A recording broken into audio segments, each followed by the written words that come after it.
Eu queria começar. Amém. Palavra tua, irmã. Paz e alegria a todos. Que bom estarmos juntos mais uma vez para essa formação tão importante da fraternidade, coração da nova aliança, né? Da nossa comunidade. Ao invés de eu deixar para o final a oração da Salve Rainha nas intenções que eu vou colocar, eu tenho medo de esquecer, então já vou rezando agora no começo. Mas sempre que nós estivermos reunidos para as horas litúrgicas, né, quando fazemos juntos, para o Terço da Misericórdia, para esse momento também, lá na sede, depois da Santa Missa, nós rezamos pedindo a Nossa Senhora pela alma do Papa Francisco, pelo conclave, pelos cardeais eleitores do novo Papa, e já confiando que o Espírito Santo vai nos dar aquele que ele escolheu. E essa é a nossa fé. Salve, Rainha, Mãe de Misericórdia, vida, doçura e esperança, nossa salve. A vós bradamos os degredados filhos de Eva. A vós suspiramos, gemendo e chorando neste vale de lágrimas. Eia, pois, advogada nossa, esses vossos olhos misericordiosos a nós volvei. E depois desse desterro mostrai-nos Jesus, bendito o fruto do vosso ventre, ó clemente, ó piedosa, ó doce sempre Virgem Maria. Rogai por nós, Santa Mãe de Deus, para que sejamos dignos das promessas de Cristo. Amém.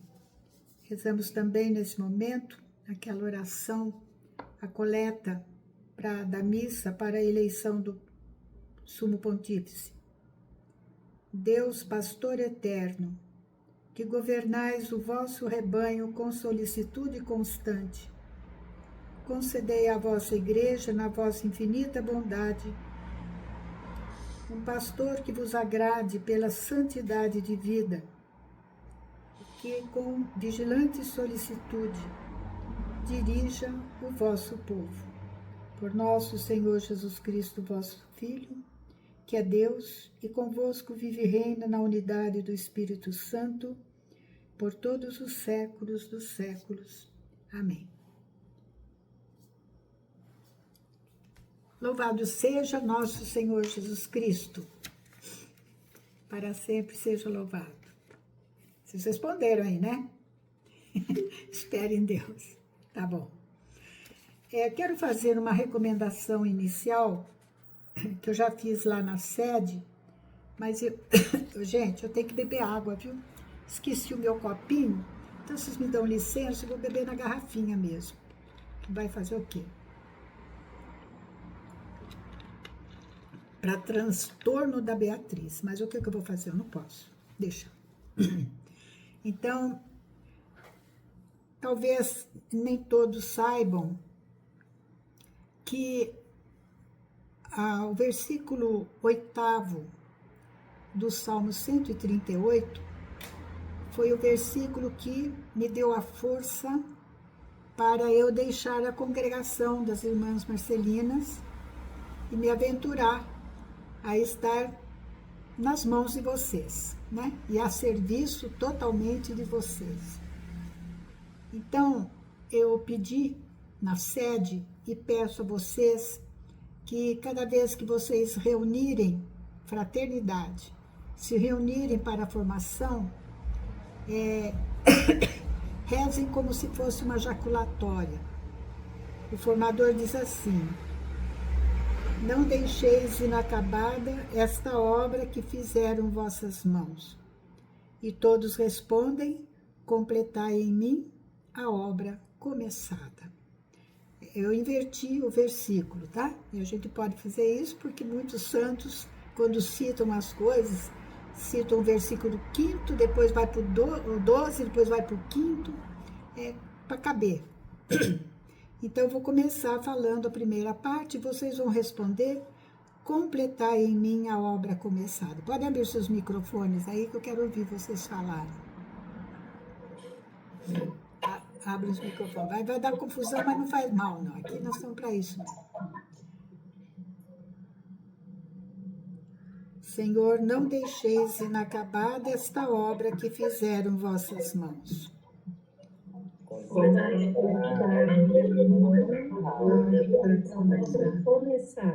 Amém. Pode fechar os microfones. Não sei se quem é que tem aí em mãos o texto do livro do Frei Gabriele. Alguém tem? Então, por favor, Beatriz, você pode ler, que eu não anotei aqui, e o meu livro ficou lá para trás, mas eu tenho o italiano aqui, só um minutinho. A Beatriz vai ler, onde começa assim: a vontade de Deus, é o segundo parágrafo, parece. A vontade de Deus se encontra, expressa nos seus mandamentos. É o segundo parágrafo. Tem aí? Meu texto, segundo parágrafo, começa: podes encontrar a vontade de... é a mesma coisa. É a mesma coisa, é que eu estou com o italiano aqui, tá? Pode ler. Podes encontrar a vontade de Deus expressa nos seus mandamentos, nos preceitos da igreja, nos deveres do teu estado. Além disso, fica-te ainda um vasto campo de ação em que podes escolher livremente. Todavia, nem sempre te será fácil conhecer com certeza o que Deus quer de ti. Até aí. Esse texto é que eu quero comentar com vocês, né? Eu já expliquei, acho que no vídeo primeiro. O segundo, gente, foi uma peleja para dar certo, não deu certo. Quando eu baixo, né, é muito difícil. Mudei até de celular agora, vamos ver se vai dar certo. Então, hoje nós vamos pegar parte por parte desse trecho que a Beatriz leu, né? O que o Frei Gabriele é um carmelita descalço. Ele é autor de vários livros de espiritualidade teresiana, né? E nós, por falta de uma, temos duas carmelitas, padroeiras, uma da comunidade e outra da fraternidade. Então, a espiritualidade desse frei é bem a propósito, né? Vem a propósito, cabe bem a nós que temos um pouco dessa espiritualidade também. Então, diz assim, entre aspas: podes encontrar a vontade de Deus expressa, primeiro, nos seus mandamentos, no Decálogo. Segundo, nos preceitos da igreja. Terceiro, nos deveres do teu estado. E quarto, diz o Frei, que ainda fica um campo amplo em que cada um de nós pode escolher a sua vocação, pode responder à sua vocação. Por exemplo, a vida familiar, o celibato leigo, uma vida engajada numa comunidade como a nossa. Mas ele reconhece, e todos vocês também, certamente, se ainda não passaram por dificuldades no discernimento vocacional, vão passar, mas Deus já está preparando o nosso coração. Nem sempre será fácil conhecer com certeza o que Deus quer de ti. Hoje, a celebração da missa lá na nossa sede foi com o padre André. O padre André entrou adolescente na nossa comunidade, ainda era no Santa Marcelina, ele, a mãe, as tias, né? A irmã, família. Acho que o pai não foi. Mas ele descobriu a vocação sacerdotal dele e hoje ele contou uma coisa, sabe? Na homilia, ele disse que na noite que antecedeu a ordenação sacerdotal dele, ele passou a noite quase que rezando para Deus mostrar, olha bem, mostrar se aquele passo que ele estava para dar no dia seguinte correspondia à vontade de Deus. Então essa é uma tentação que, olha, praticamente todos os que vão dar um passo definitivo, né, num estilo de vida que exige uma definição, experimenta. Santa Teresinha do Menino Jesus passou por um tormento muito grande na véspera da sua profissão perpétua, né? Quantos na véspera do casamento fico na dúvida se era para casar com esse. Talvez a vocação esteja bem definida, mas não sabe se é com este ou com aquele, com aquela. Porque às vezes tem namorados ou namoradas passadas que ainda o problema não foi bem resolvido, né? E aquela dúvida na hora, na véspera, né, de assumir um compromisso disso, isso engaveta tudo dentro da cabeça, a pessoa passa por uma situação de provação, né? Então, nós vamos sempre estar sendo colocados, né, pela divina providência, numa situação em que temos que tomar decisões, né? Decisões. Por isso nós temos que, nesse período agora, né, nós entramos agora no período de preparação para Pentecostes. Então, vocês podem ver que todas as primeiras leituras falam do Espírito Santo. E a gente precisa explorar muito, porque o Espírito Santo é a alma da igreja, né? O Espírito Santo é a alma do nosso apostolado. O Espírito Santo é que nos configura como Cristo ressuscitado. Então, nós precisamos aproveitar esse tempo maravilhoso que vem agora, né, pós-Páscoa, um período pascal, para nos prepararmos muito bem para esse outro evento maravilhoso que se repete a cada ano, o tempo de Pentecostes. Então, nessa primeira parte da nossa... Gente, tá indo bem aí o som? A imagem tá boa? Vocês estão me escutando direitinho? Tá bom. Também, se não tiver, gente, eu não tenho outro jeito. Trata de tá bom, tá?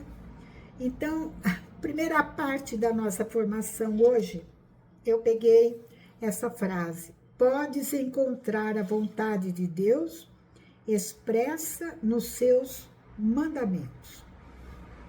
Estou me lembrando também de uma outra passagem, que é de um apóstolo de São Paulo, né, que diz assim, essa é a vontade de Deus, a vossa salvação e o conhecimento da verdade. Deus quer que todos se salvem e cheguem ao conhecimento da verdade. Então, ninguém pode dizer, eu não sei o que Deus quer de mim. Você pode, sim, passar por um momento de dúvida na sua opção vocacional, por exemplo, para a fraternidade, que é uma exigência a mais, né? Mas isso não pode durar a vida inteira. Então, por exemplo, uma noviça, um seminarista, que desde o momento que entrou no convento, fez 1 ano de postulantado, 2 anos de noviciado, mais 5 anos de voto temporário. Chega na véspera de fazer um votos perpétuos, no caso do religioso, meu Deus do céu, eu ainda estou com a mesma dúvida que eu tinha lá no começo. Olha, é bom parar. Não vai para frente não, para, reavalia, faz os seus cálculos aí, vê se vai dar conta, né? É aquela que o Jesus mesmo falou. Quem é que vai para a guerra e antes não senta para calcular se vai dar conta do recado, né? Muito bem. Quais as fontes que eu vou usar não exatamente hoje. Hoje eu vou usar uma fonte só. Mas vocês podem enriquecer essa formação. Isso eu queria... Gente, se há uma coisa que eu não tenho vergonha de pedir para vocês, eu tenho muita vergonha de pedir certas coisas, mas essa eu não tenho, não. Olha, que Deus dê para vocês o desejo de aprender, o desejo de ir além daquilo que a liturgia nos propõe, por exemplo, né? Ficar cavando sempre mais um pouco, mais fundo, porque Deus tem muita coisa para nos ensinar. E eu, enquanto preparava essa formação, eu pensava, imagina, gente, imagina o que eu pensava, vou confessar aqui. Ai, meu Deus do céu, se podia dar mais uns anos para mim, bastantinho aí, para eu estudar mais, para eu aprender mais com a vontade que eu tenho de ensinar, né? Então, as fontes que eu vou usar, logicamente, o Catecismo da nossa Igreja, do Vaticano II, o Catecismo Maior de São Pio X, esse que é em forma de perguntas e respostas, e tem uma versão muito maravilhosa, que é da editora Realeza, se não me engano. Da editora Realeza. Ela é rica demais. E, finalmente, o Catecismo de Trento, do Concílio de Trento, 1517, por aí, mais tarde um pouquinho, né, porque o concílio acabou, e depois é que foi feito o Catecismo, que é o Catecismo de Trento, que também é chamado Catecismo Romano, Catecismo de São Pio V, né? São essas as três fontes. Vou indicar para vocês um site maravilhoso. Lá tem a Bíblia toda, lá tem os catecismos, esses três catecismos, lá tem o Denzinger, que é o compêndio dos símbolos, definições e declarações de fé e moral, está tudo lá. Lá tem... gente, tem as cartas de São Paulo, de São Jerônimo, enfim, se vocês entrarem lá, vocês vão ver que maravilha que é. O site é Clerus, termina com us.org. Põe lá no Google que vocês vão...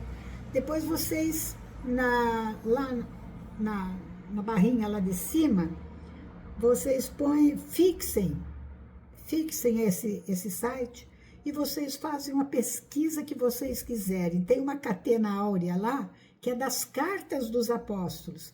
Não é só dos 4 evangelhos, mas é uma riqueza muito grande. Então, eu queria recapitular um pouquinho na cabeça, pelo menos de quem ainda não me escutou, falar de certas coisas, por exemplo, a Ruth, certamente não, a Glaís, né? a Ceissa, a Ângela, estou pegando assim mais ou menos, a Marta talvez não também, enfim, a Rosa. Desde os nossos inícios, quando chegou o momento em que eu tinha bem definida na minha cabeça o enunciado do carisma, e olha que eu fui ajudada, imaginem por quem? Pelo Rogério, o esposo da Beatriz. Eu comentei com ele, falei, está faltando alguma coisa aqui no enunciado, eu disse, na hora ele falou, é esta palavra. Bom, foi mesmo, foi aquela palavra. Então, quando eu já tinha bem definido o enunciado do carisma, que ainda não tinham as 2 últimas palavras, né? Pronta e perseverante, era só amorosa e incondicional. Eu sempre lembrava que o desdobramento desse carisma, aonde que eu iria encontrar material, né? Aonde que eu ia encontrar subsídios para que a gente vivesse bem esse carisma. Obediência incondicional e amorosa à igreja. Tá? Era o quarto mandamento. A fonte seria o quarto mandamento. Então, a instrução 24, maravilhosa, graças a Deus, serviu. Outros documentos falando de consagração também. Mas se faltar o conhecimento do conteúdo do quarto mandamento, que é o nosso fundamento para o carisma, nós vamos estar capenga na compreensão da dimensão do nosso carisma, né? Então, graças a Deus, estamos voltando às nossas raízes. Porém, nós não podemos nos esquecer dos ramos, que são vocês, e dos frutos que vocês vão dar lá para frente, atraindo mais pessoas para a nossa fraternidade. Só que os ramos de uma árvore, onde se penduram os frutos da árvore, eles têm que ter a mesma seiva. Eles são alimentados pela raiz. É ou não é? Isso naturalmente falando, né? Eu estou diante de uma árvore, é assim que acontece. Então, na nossa formação aqui também, sempre que vocês vão dar a formação ou vão receber a formação, vocês tenham bem presente a força e a propriedade e as propriedades das nossas raízes, viu? A força do carisma e as propriedades, o que é próprio do nosso carisma. Até aqui tudo bem, gente? Tá claro? Alguém gostaria de fazer um comentário? Eu queria interromper de vez em quando assim e dar a chance. O que você achou importante até agora? Quem quiser, levanta a mãozinha aí, né?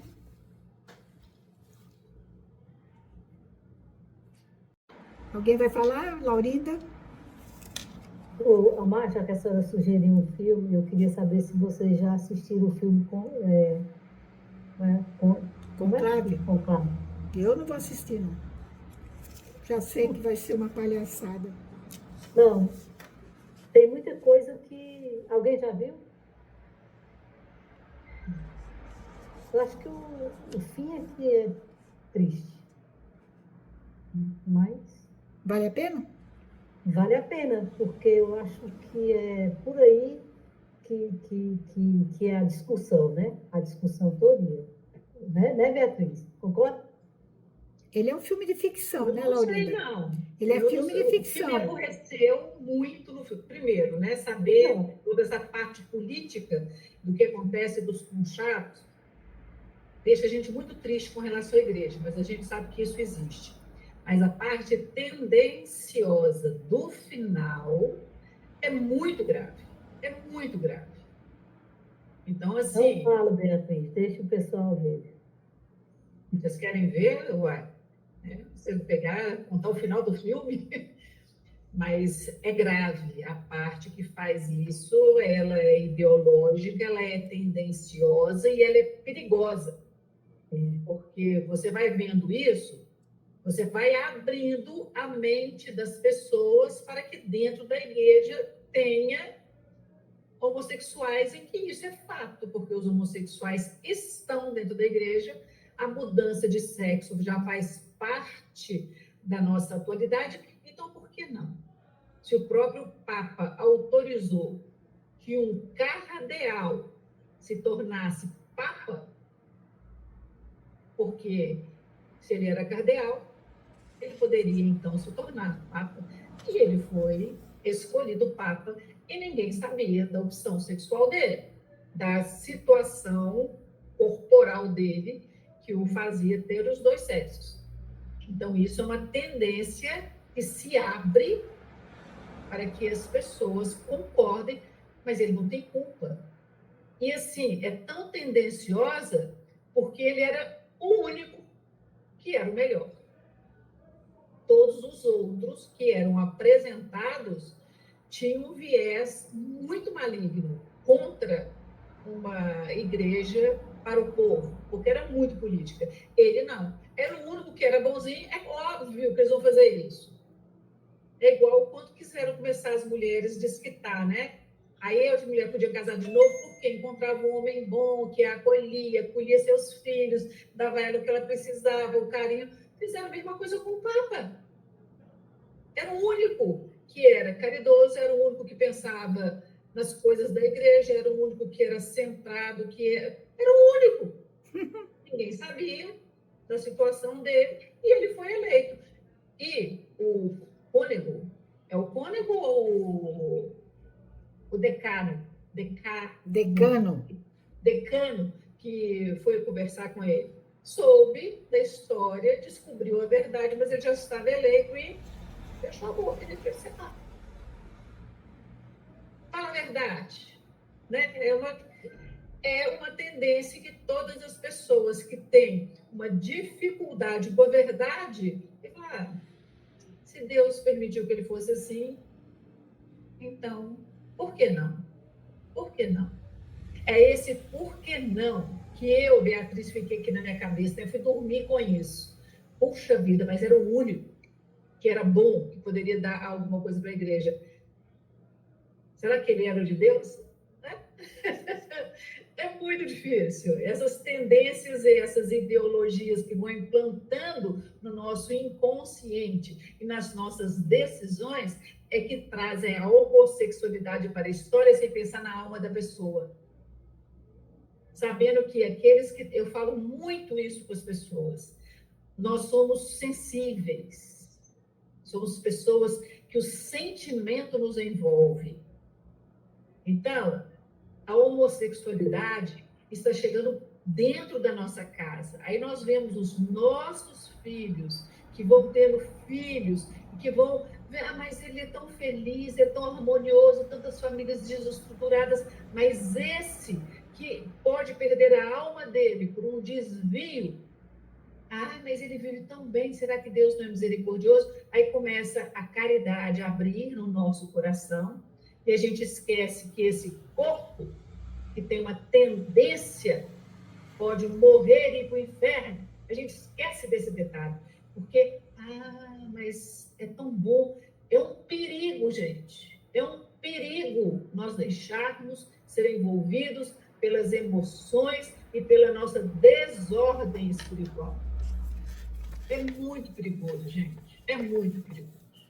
Nós temos que ter muita consciência da verdade e não permitir que os nossos sentimentos desordenados mudem a verdade dentro de nós. Senão nós não seremos evangelizadores, nós não seremos missionários, nós não levaremos a verdade, não levaremos o que a Ama acabou de colocar para nós, né? Da verdade, que é um carisma dentro da igreja. Falo para vocês que estão aqui, para nós, não é para vocês não, para nós, estou falando para vocês que eu fui dormir assim, pesarosa, muito pesarosa. Por que fizeram isso dentro de um filme chamado Conclave da nossa igreja? É porque é o da esquerda, que se fosse o da verdade, não faria isso. Em caridade pela verdade que é a nossa igreja e quem é o fundador dela. Tem que dar raiva na gente, não é misericórdia, é raiva. Por que fizeram isso? Para abrir a mente daqueles que acham que é só misericórdia que vale e esquecem que existe uma alma. Cuidado. Todos os lugares nós estamos sendo motivados a ver o amor e a misericórdia diante do mundo que está virado de cabeça para baixo, para que a gente concorde com ele. Cuidado. Pelo amor de Deus, fiquem com os olhos abertos. O inimigo é sedutor. E o que ele fez foi seduzir neste filme para nos mostrar algo que nós supostamente concordaríamos tanto quanto aquele que foi conversar com o Papa e descobriu a verdade dele e, silenciou. Nós não podemos silenciar a verdade, gente. Pelo amor de Deus, cuidado. É só isso. Eu queria fazer um comentáriozinho, viu, Ana Paula, se me dá licença, só um minutinho. Por que eu não assisti e não vou assistir? não assisto, eu não me permito assistir, a não ser que eu não saiba e comece a assistir. Quando eu vejo que o negócio não vai bem, eu desligo e caio fora. Por 2 motivos. Primeiro, eu não vou dar ibope para um meio de comunicação que é para acabar com a igreja. Segundo, eu não estou falando para vocês não assistirem, eu estou falando o que eu faço. Segundo, é o seguinte, o perigo que isso oferece para cada um de nós pessoalmente. Por quê? Gente, o nosso inconsciente é uma caixa preta. É uma caixa preta. Você não sabe o que está gravado ali de gerações para trás. E que está tudo ali no nosso DNA moral e espiritual. O que pode acontecer com a gente?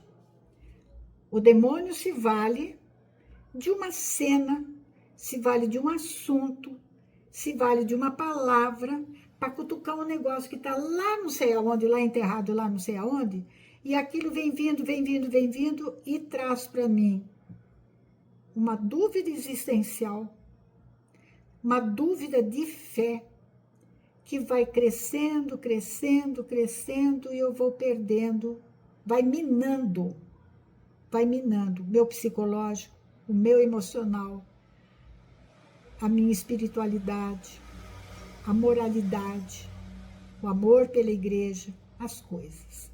Nós não sabemos o que está aqui no nosso HD mental, lá gravado. Essas coisas são muito perigosas, muito perigosas. Então, dá para Ana Paula? Era só um pequeno comentário, quando a Beatriz falou dessa questão de ver o filme, que eu assisti muito novela. Eu cresci desde quando eu tinha uns 7, 8 anos, que na minha família lá a gente assistia novela. A única casa que tinha uma televisão era da minha avó, na rua, e todo mundo se reunia lá para assistir novela. E quando eu casei, Reinaldo vivia reclamando comigo de assistir novela, reclamando, não queria que eu assistisse novela, falando que o Santinho tinha falado que a novela era um devorador dentro de casa, e eu não queria escutar, queria continuar assistindo a novela, e fiquei até o dia em que eu tive os meus filhos e eu vi o que as novelas fazem. Porque eu estava sentada na sala com eles, brincando, eu assistindo novela e eles brincando lá. De repente começou a aparecer uma cena homossexual na novela. Aí eles pararam na hora para poder ver o que eu estava vendo. Eu desliguei a televisão e nunca mais eu liguei. Nunca mais aqui em casa ninguém assistiu televisão. Ela veio para destruir a família. E hoje em dia tá aí com essas novelas coreanas aí, que eles chamam de dorama, é a mesma coisa. É um devorador dentro de casa. Era só isso que eu queria falar. Muito bom. Agora eu queria uma palavrinha de cada um. É a fundadora que está pedindo para vocês. Acabamos de falar de obediência.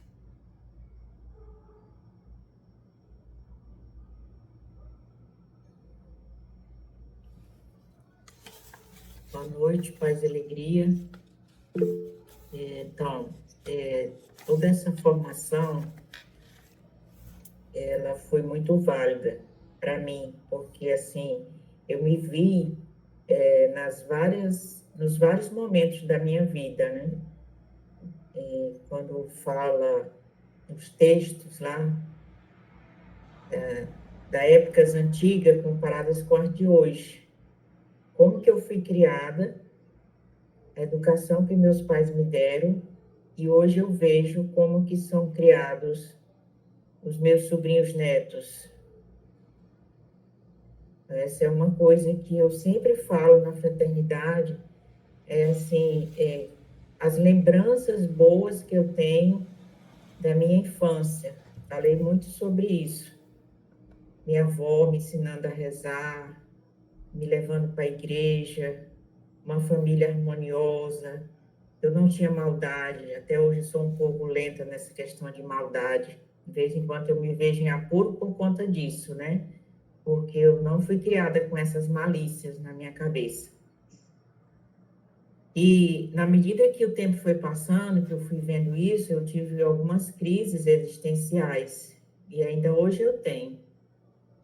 Porque realmente eu fico me questionando como é que ainda para a maioria de nós, ou até eu mesmo em alguns momentos, eu não consigo fazer um discernimento do que é certo e do que é errado, ou por que em determinado momento, eu mesmo tendo a formação que eu tenho e o discernimento que eu faço, por que eu ainda me deixo levar por determinadas situações que eu sei que ali me leva para o perigo, me leva para o inferno, me leva, e etc., né?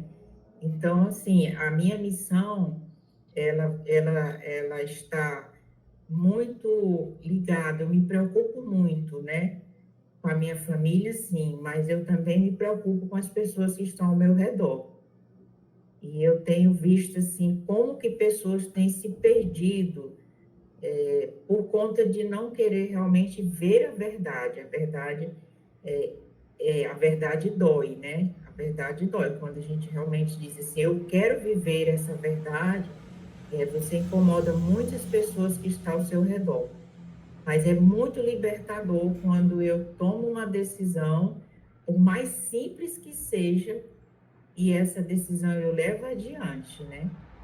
E isso muda a minha vida. Então, ultimamente eu disse assim lá no encontro, que hoje eu digo sem medo de errar, porque a pessoa que faz uma experiência com Jesus Cristo, experiência assim de verdade, ela muda a vida dela, ela muda o pensamento, a mentalidade, o jeito dela agir, o jeito dela, sabe? Ela muda, tem que mudar, porque se você vai para o encontro, você escuta, você permanece do mesmo jeito, aí eu como formadora, eu como pregadora, eu como mãe, eu como tia, como filha, eu tenho que rever.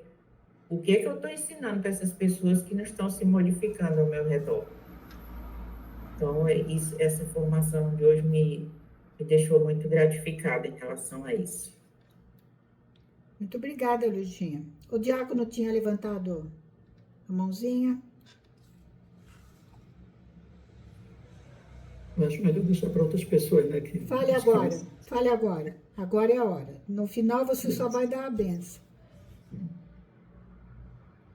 É bem interessante, eu queria só pegar no ponto que a Beatriz falou, que é bem interessante, né?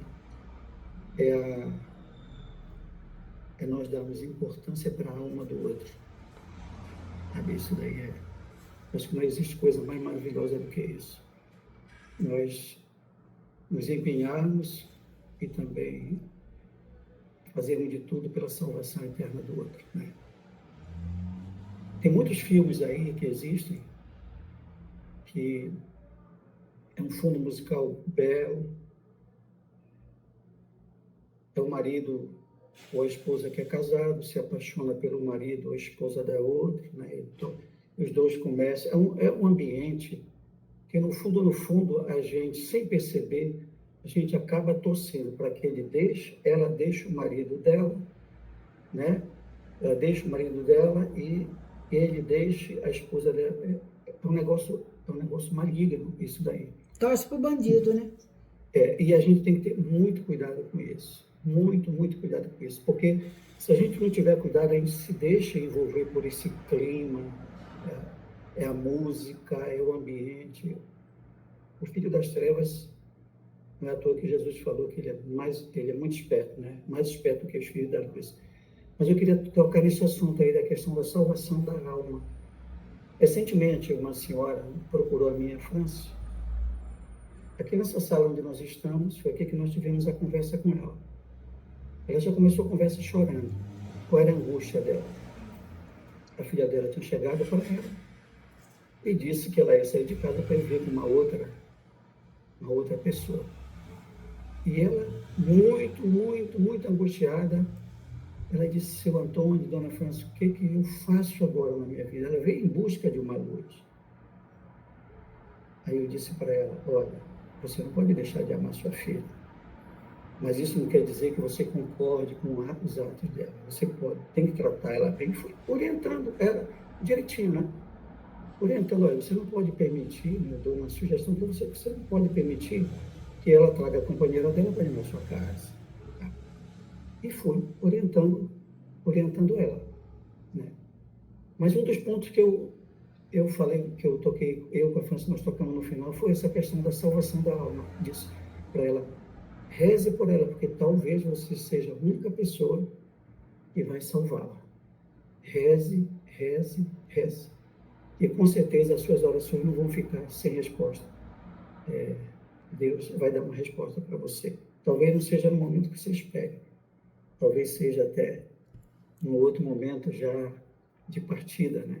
Mas sempre Deus nos dá um momento para o arrependimento, né? Está aí o bom ladrão, né? Arrependimento em cima, né? Passou roubando e, no último momento, roubou até a vida eterna. Era isso que eu queria partilhar. Muito bom, Tiago. Só para complementar o que o Tiago contou a história da pessoa, no final ela disse que agradece muito estar na nova aliança, ser nova aliança, sempre ela coloca, eu amo ser nova aliança, porque aí ela conheceu toda a verdade, porque se ela não conhecesse a verdade, ela nem teria nos procurado para seguir essa orientação, né? Ela teria feito tudo, porque é normal, né? Hoje em dia se ensina as novelas, a realidade hoje é essa. Então, se ela não conhecesse a verdade, ela teria aceitado. Não, minha filha, venha morar aqui e tal, e tal, e tal. Então, é isso. Eu não vou falar muito porque eu também estou por cima, não vou falar. Não vai ficar legal. Mas foi muito bom o encontro de hoje, assim, abriu a mente, alargou as tendas. E isso, como a Alma falou, eu queria muito que a gente estudasse, né, que aprofundasse nos estudos, né, no conhecimento dessa verdade. E é isso que me alegra, sabe? Eu tenho esse desejo também profundo de mim, dentro do meu entendimento, do meu limite também, né, desde o meu limite, eu procurar dar o máximo que posso por esse aprofundamento de conhecimento, para poder ensinar para salvar almas, né? Porque tem muitas almas realmente no caminho, já está desenvolvido. A gente visita, estamos fazendo visita missionária aqui de porta a porta, e como a gente está conhecendo assim, a gente está largando assim, conhecendo a necessidade que as pessoas têm de estar dentro da igreja, conhecendo a verdade, né? Então, isso está sendo muito bom. Uma vez por mês nós vamos fazer uma visita num bairro aqui. Então, no próximo dia 4, a gente vai, no 4 de maio, vamos voltar, então aquelas casas que ficou assim, aquelas luzes, nós vamos voltar e vamos avançar mais para outras ruas. E com a graça de Deus vai ser muito bom para a gente ajudar muitas pessoas que estão ainda com vendas nos olhos, né? Tem muita gente com vendas. Faz alegria. Faz alegria. Claís. Depois o Milton. Claís e Milton. Eu vou ser breve aqui, mas esse assunto, esse texto... Rosa, desliga esse microfone, Rosa. Ele me chamou muito a atenção quando ele fala dos filhos que estão dentro de casa como estranhos. Porque eu vivi num período, quando meu filho entrou na universidade, exatamente isso que ele está falando aqui. E meu filho, que era de adoração comigo, que nunca saiu para lugar nenhum, e quando entrou na universidade, ele mudou totalmente, passou aí a esses reis, que saía sábado à tarde e voltava só domingo de tarde.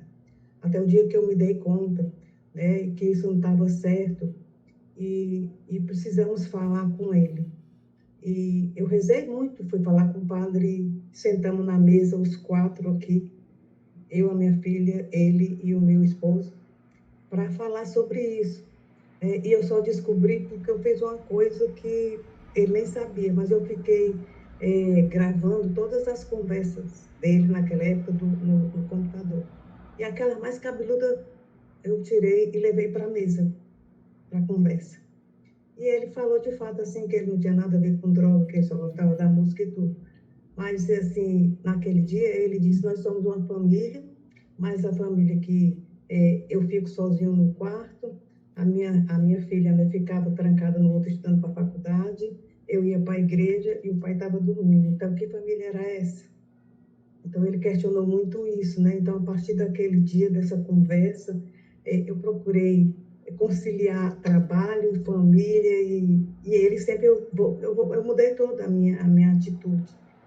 Meu esposo também. E se eu não tivesse dado um grito naquele dia, sabe, eu não saberia onde estava o meu filho hoje. Quer dizer, hoje o meu filho, na universidade, ele cresceu. Ele fez hoje ele é professor da Unicamp, né? Fez mestrado, fez doutorado na USP, foi para a Unicamp. E ele hoje é uma pessoa realizada. E esse laço familiar, que antes que ele reclamou naquele dia, mudou totalmente. Hoje nós somos muito, realmente, família, de conversar todos os dias, mesmo ele lá e a gente aqui. Mas eu sofri muito nós sofremos com isso aí, porque a gente não sabia onde ele iria estar hoje, né? Então foi isso, assim, isso me tocou muito, porque de fato eu vivi isso daí, né? Era um estranho dentro de casa e ele reclamou exatamente essa questão do laço familiar. Isso mudou muito a nossa vida familiar, essa conversa. Gente, está tão rica essa formação pelo testemunho.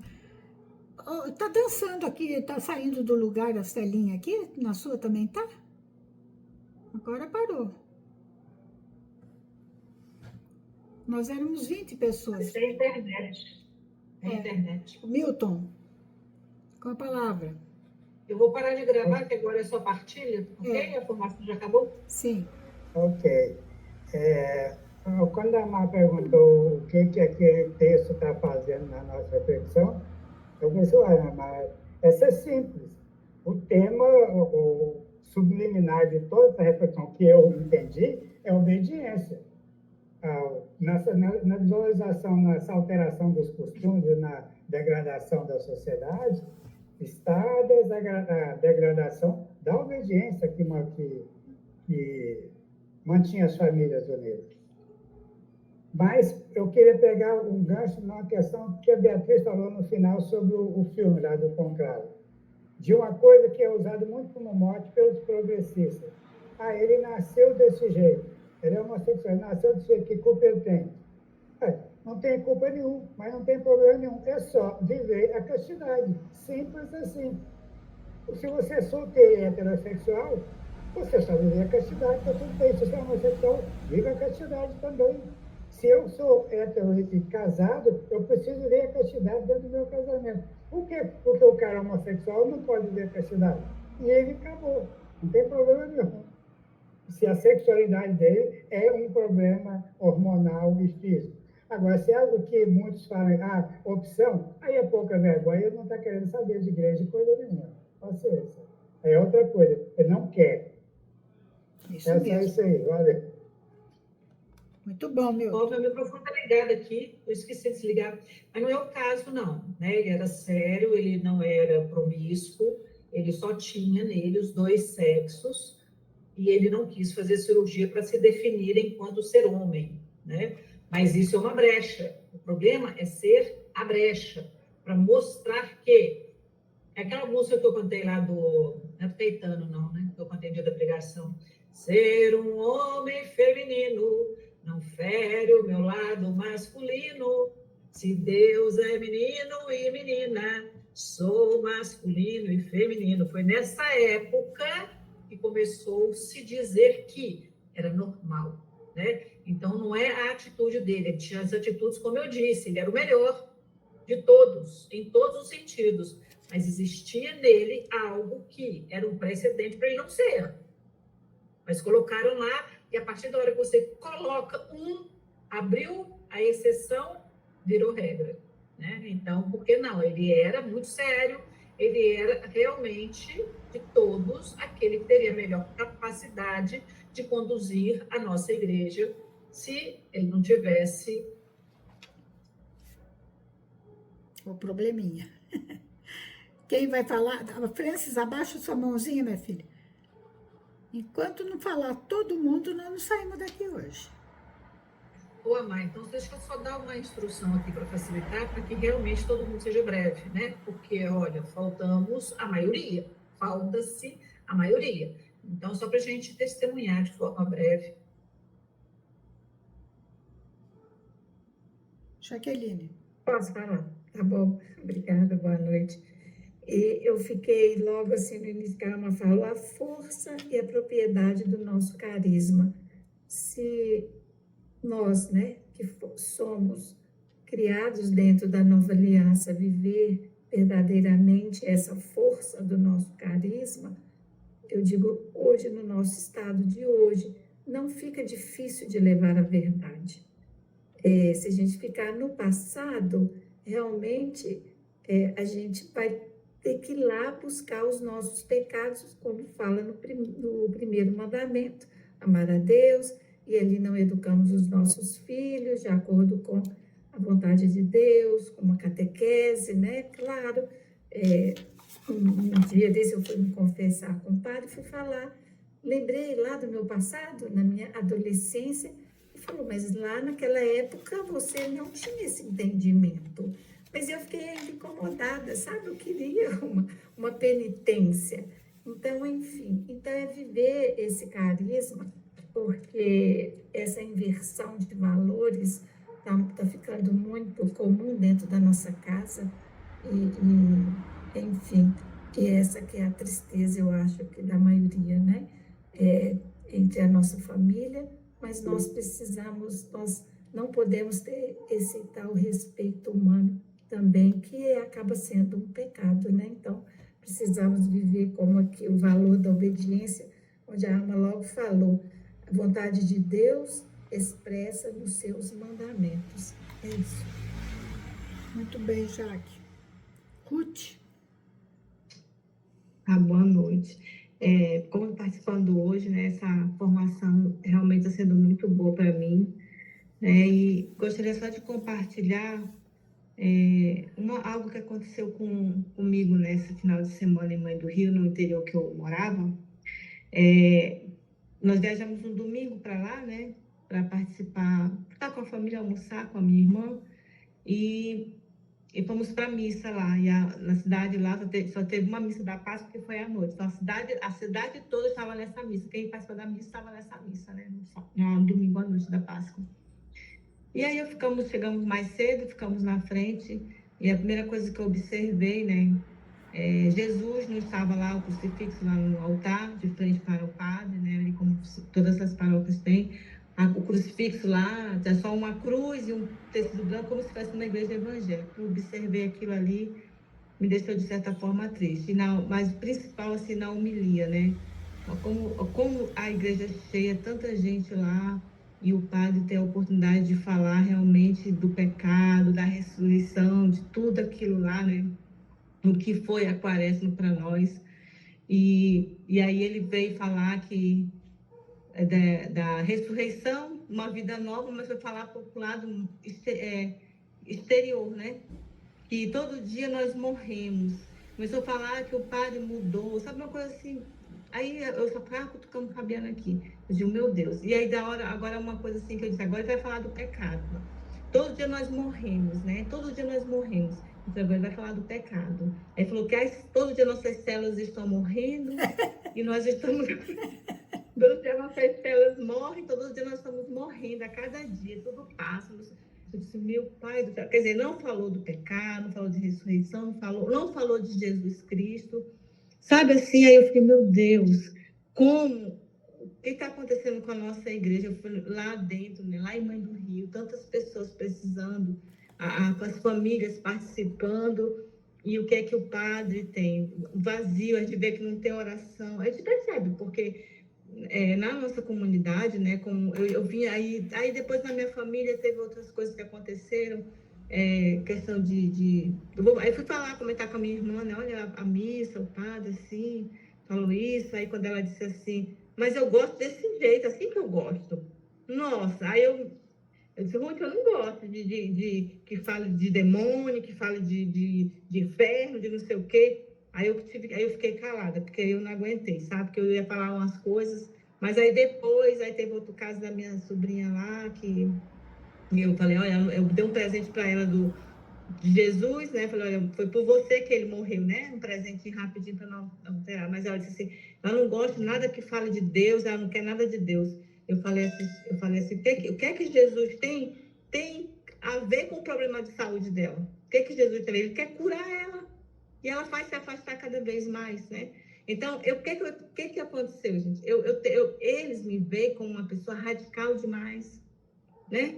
Radical demais. Então, quando a gente vinha voltando, eu juro para vocês, eu vinha chorando, me preocupando com a alma da minha família.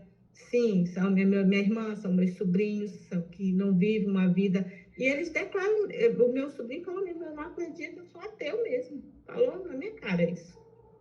E aí eu lamento, assim, e aí a gente vai para uma missa e o padre fala essas coisas, quer dizer, anestesia a mente da pessoa e assim vai ficando, a vida vai sendo levada dessa forma, né? E aí eu vim agradecendo, louvando a Deus, Senhor, muito obrigada, porque eu morava lá, né, gente? Eu morava lá.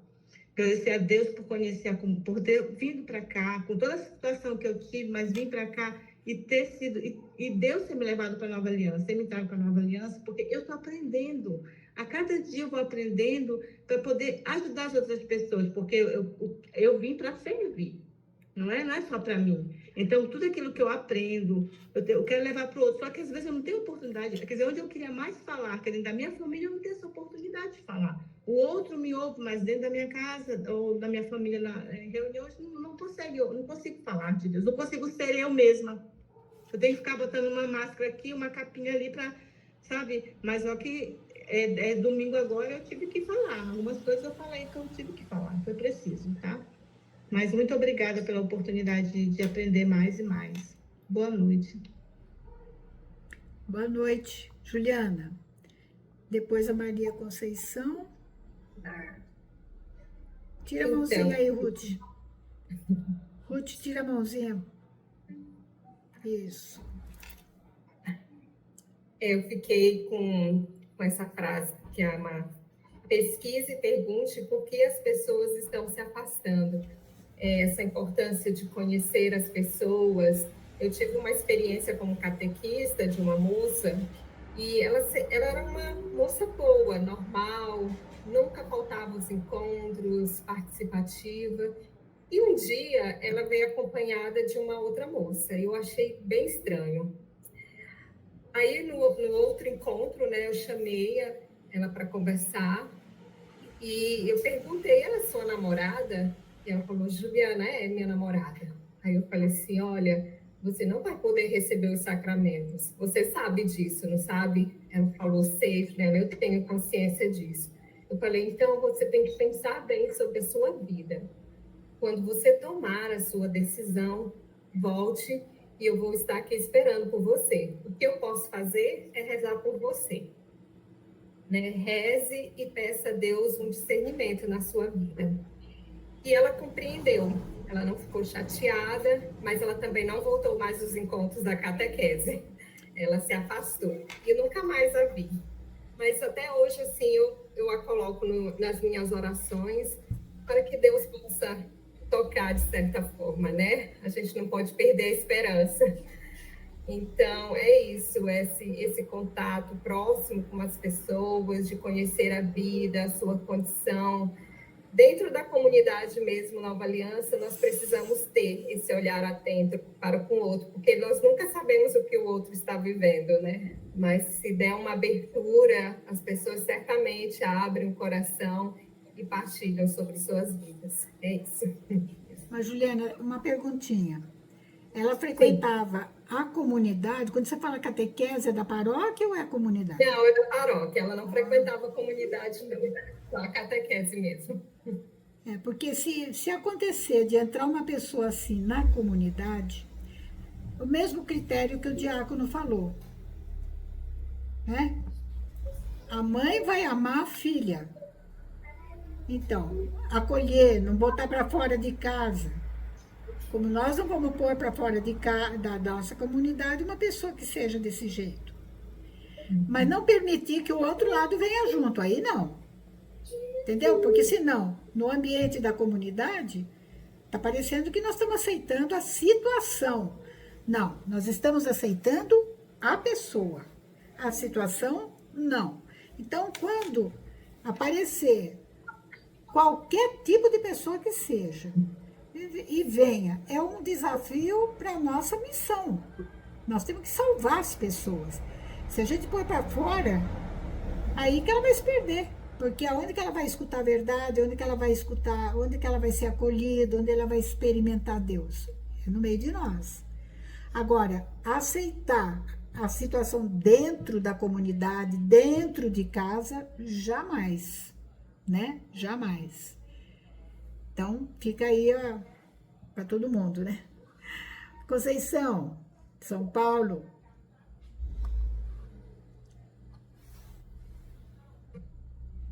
Baixa a mãozinha, então, Conceição.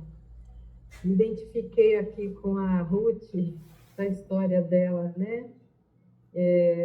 Um problema meio assim, muito familiar na minha família, porque também tem essa situação, né? Que como eu estou caminhando na nova aliança e eles estão em outra, assim, vivendo de uma outra maneira, né?